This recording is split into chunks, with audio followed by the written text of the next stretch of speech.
सासे बर' लाइमोननि गंसे मबाइल गोमादों।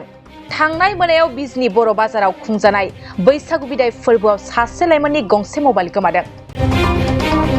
बे गोमानाय मबाइलानो जादोंमोन Samsung Galaxy F23 5G mobile. सबाइजार 1 नं मालिपारा गामिनि थागिबि बिमल ब्रह्मनि फिसाज्ला बिबुं ब्रह्मनि मबाइला बर' बाजारनि बैसागु बिदाय फोरबो खुंनाय हाबाफारियाव मोसानाय समाव पकेटनिफ्राय गदोंमोन होनना फोरमायदों। लोगोसे गोमानाय मबाइलखौ सोरबा मोननानै हरफिनोब्ला मबाइल बिगोमा बिमल ब्रह्मआ माखासे रां हरगोन होननानैबो फोसावदों आरो गोमानाय मबाइलाव बेंकजों लोगोसे थानाय आरो माखासे गोनां डकुमेन्टसफोर दंमोन होननाबो फोरमायदों। खुलुमबाय, आंनि मुङा मुस्रि बिबुं ब्रह्म। फांसनाव आं सिंगारफोर फैनायखाय एसे मोसादोंमोन। मोसानाय जायगायाव थारमाने आंनि मबाइला सामसां गेलाक्सि F23 5G मोसानाय टाइमाव बारल'नायाव सिपिनिफ्राय गदों आरो पकेटनिफ्राय। ओमफ्रायो सोरबाफोर मोनबाय बायोबा मोसाग्रानि गेजेरावनो मोनखागोन बुस्थुखौ। अननानै हरफिनोबा गोजोननाय थागौमोन आरो। अननानै हरफिनोबा जोंबो बिथांनो आखाइ खरस एबा बिथाङा बेसेबां डिमान्ड खालामो बेखिनिखौ हरगौमोन आरो जों अननानै।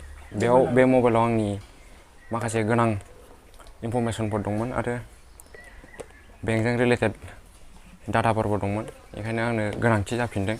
अननानै सोरबाफोर मोनदोंबा हरफिनोबा गोजोननाय थागौमोन। सोरबाफोर अननानै खोन्थाहरोब्ला कन्टेक्ट नाम्बारा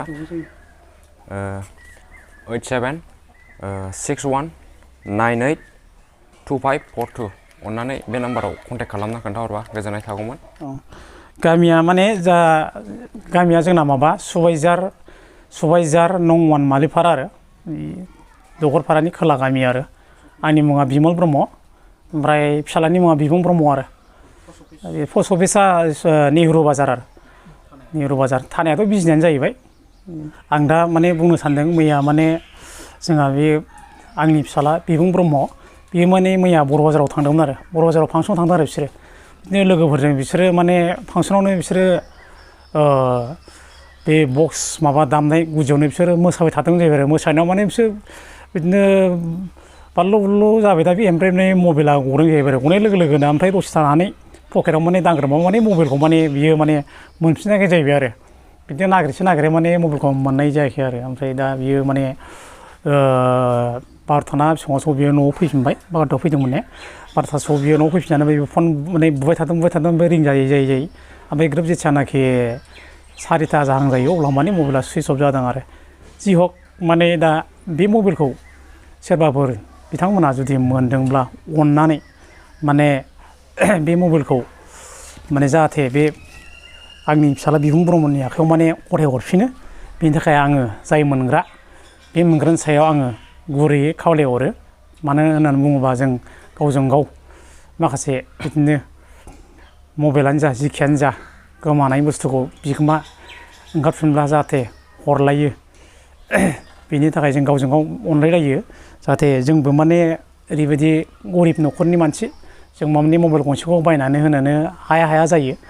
दा बिनि थाखायनो सोरबा जोंनि मानसिफ्रानो मोनदोंब्ला अननानै दहाय सिगाङाव बुंनाय कन्टेक्ट नाम्बार 8761982542 बे नाम्बाराव फन खालामहरनानै जाहाथे जोंखौ जोंनि बे आर'ज गाबहरनायखौ माने खर' गंग्लायै खावलायहरो। बिनि थाखाय आङो जाय मोनग्रा बे मोनग्रानिसिम आं गुरैयै अननानै खावलायहरनाय जायो आरो। दा बेहाय आङो माने सानदों जाय मोनग्रा बे मोनग्रानो आङो माने एसेबाबो बेनो आखाइ खरसा जों माने होगोन आरो।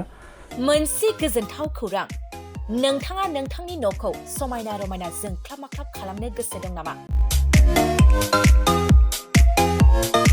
थारैनो नोंथाङा नोंथांनि न'खौ समायना रमायना साजायनो गोसो दंब्ला नोंथांमोननि थाखाय बिजनेस बेन्स प्रडाक्ट्स कम्पानिया गोजोनथाव खौरां लानानै फैदों। गोदान बोसोर रंजालि बैसागु फोरबोजों लोब्बा लाखिनानै बेन्स प्रडाक्ट्स कम्पानिया नोंथांमोननि थाखाय अफार होनाय जादों। चिरां जिल्ला बेंटल गेट 27 राजा लामानि एबा सिबिथाय लामानि साखाथियाव नोंथांनि न'खौ समायना रमायना खालामनो गोसो जानाय रायजो राजाफोरनि थाखाय बिजनेस बेन्स प्रडाक्ट्सआ लानानै फैदों गोजोनथाव खौरां। पलिग्रेनाइट, WPC एबा PVC, wooden flooring, wallpaper, steel roofing, soffit ceiling बायदि गाबनि न' साजायग्रा खम बेसेनावनो नोंथांमोना बायनानै लांफैनो हागोन। बेनि अनगायैबो नोंथाङा गोबां बाथ्रा मिथिनो थाखाय नैबे 8474015053 जानबुं नम्बरनि गेजेरजों नोंथाङा फन खालामनानै मिथिनो हागोन।